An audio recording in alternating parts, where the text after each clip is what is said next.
उत्तर प्रदेश के ज़िला रामपुर में सपा नेता उज्जवल सिंह दीदार की उर्फ साबी की प्रॉपर्टी पर आज बिल्डोज़र जो है चल गया है। आपको बता दें, रामपुर प्रशासन का दावा है कि एनएचआई के निर्देश के अनुसार सुरक्षा जो है उनको प्रोवाइड कराई गई है और उन्होंने जो है एनएचआई ने इस रिजॉर्ट को तोड़ा गया है और इस रिजॉर्ट की ज़मीन किसी और की बताई जा रही है। फिलहाल उज्जवल दीदार सिंह से हमारी बात हुई है, जो सपा नेता है। उन्होंने कहा है कि साफ तौर पे राजनीतिक षड्यंत्र जो है उनके साथ हुआ है।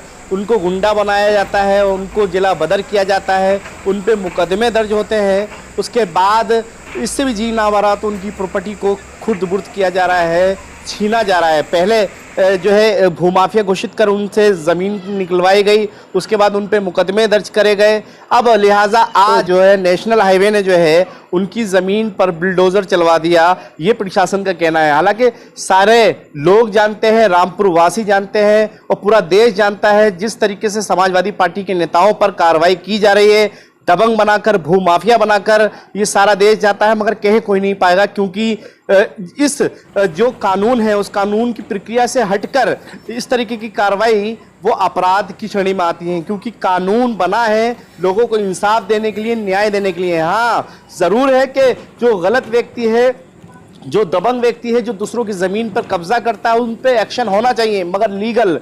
क्योंकि ये जो कार्रवाइयाँ हो रही हैं, जैसे एमएलसी चुनाव जो लड़े थे मशकूर मुन्ना, उनको जो है भूमाफिया घोषित कर दिया गया।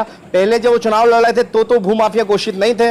मगर सवाल ये है कि आजम खान पर इतने मुकदमे दर्ज हुए, क्या वाकई आजम खान भैंस चोरी, क्या वाकई आजम खान जो है मुर्गी चोरी कर सकते हैं? ये सब जानते हैं, मगर उन पर शिकंजा कसा तो कसा।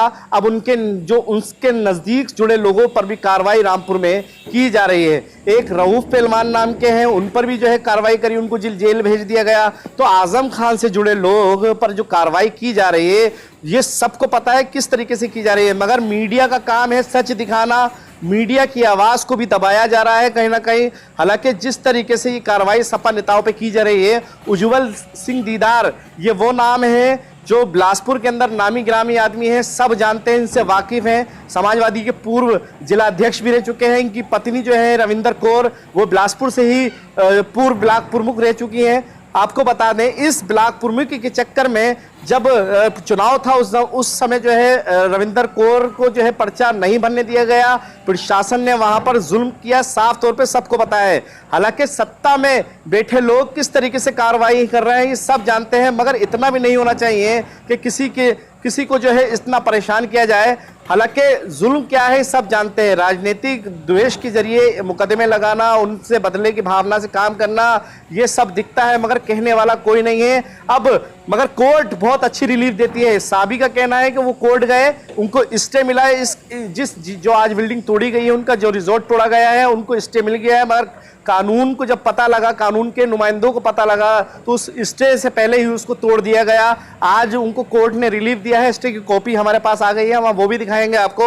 मगर सवाल ये है कि जिस तरीके से जो नेशनल हाईवे अथॉरिटी के तहत जो है इसको आज तोड़ा गया है, तो बताया ये गया है कि नेशनल हाईवे जो की हद में जो है ये आ रहा था, जद में, इसलिए रिजॉर्ट को तोड़ा गया है। 22 जो है गाटा संख्या को तोड़ा जाएगा, ये कहना रामपुर के बिलासपुर के एसडीएम का है। और बताया जा रहा है कि एनएचआई ने कार्रवाई की है। हालांकि दूसरी तरफ अगर विपक्ष का पक्ष जाने, जिन पर आरोप लगा है, जिनको जिला बदर रामपुर प्रशासन ने किया है, उज्जवल सिंह दीदार उर्फ साबी, उनकी माने तो उन पर ये राजनीतिक दबाव के चलते, राजनीतिक प्रक्रिया के चलते जो है ये सारी कार्रवाई की गई हैं। पहले तो जब चुनाव लड़े थे उससे पहले उन पर कोई मुकदमा दर्ज नहीं हुआ। तो सवाल सब जानते हैं, जानती रामपुर की पब्लिक भी है, मगर कहने वाला कोई नहीं है। लिहाजा मीडिया अभी जो है चौथा स्तंभ है, उस सच दिखाना चाहिए। मीडिया भी खामोश है, तो कहीं ना कहीं इस खामोशी को जो है दूर किया जा सकता है, लोगों को आईना दिखाया जा सकता है। मगर पब्लिक सब जानती है क्या किस तरीके की कार्रवाई हो रही है। हालांकि QTV भारत अपनी जिम्मेदारी को निभाता रहेगा, ये जिम्मेदारी सच है, चाहे इसके लिए कोई भी अंजाम हो। क्योंकि इस तरीके की कार्रवाइयां हमेशा मीडिया को भी दबाने पर की जाती हैं। वीडियो जर्नलिस्ट नाजिम के साथ अफान अहमद, QTV भारत, उत्तर प्रदेश, उत्तराखंड, TV भारत।